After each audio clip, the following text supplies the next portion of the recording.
Welcome to deep insights. आपको स्वागत करते हैं हमारा और एक पॉलिटिकल साइंस के सेशन के क्लास में। डिस्कशन करेंगे पार्ट्स ऑफ इंडियन कॉन्स्टिट्यूशन। संविधान जो है, भारतीय संविधान है, उसके जो है रूल्स को कई आर्टिकल्स में, कई सेक्शन में विभक्तिकरण किया गया है। उसे हम एक एक करके देखेंगे और आलोचना करेंगे। देखिए, फर्स्ट वन जो प्रियम्बल रहता है, प्रियम्बल जो है वो किसी भी आर्टिकल के अंतर्गत नहीं आता है। वो होता है मुखबंद, जिसमें ये लिखा होता है कि इसके अंदर क्या क्या है। भारत एक किस तरह का देश है इसमें लिखा है, और इस देश में किस तरह का संविधान चलता है ये लिखा है। ये सब इसके अंदर लिखा है। ठीक है, तो देखेंगे आर्टिकल 1 से 4 तक क्या क्या लिखा गया है। इसका पॉइंट जो है उसे हम बोलते हैं the union and it's territory.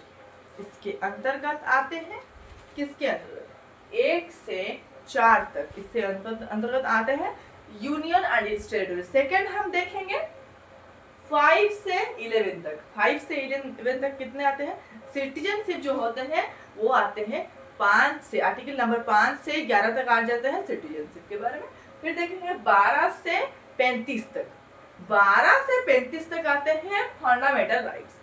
Fundamental rights जो होते हैं वो आते हैं 12 से 35 के अंतर्गत। तो उसके बाद 36 से 51 के अंदर क्या आते हैं? 36 और 51 के अंदर आते हैं directive principles of state policy. State policy का जो डायरेक्ट प्रिंसिपल्स होता है वो इसके अंतर्गत आ जाते हैं। फिर देखेंगे 51A में क्या है? 51A में है फंडामेंटल ड्यूटीज। फंडामेंटल जो ड्यूटी रहता है, सबकी ड्यूटी रहता है, वो इसके अंदर आता है। 52 से 151 तक क्या आता है? वो आता है द यूनियन।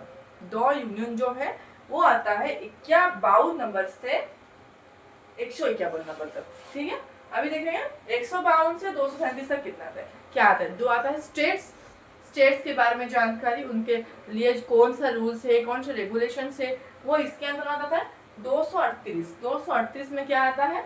ये आता है the states of part B of the first schedule. First schedule में जो रहता है स्टेट, जो कि पार्ट बी में रहता है, उसी के बारे में हमें यहाँ जानकारी मिलती है 238 के आर्टिकल में।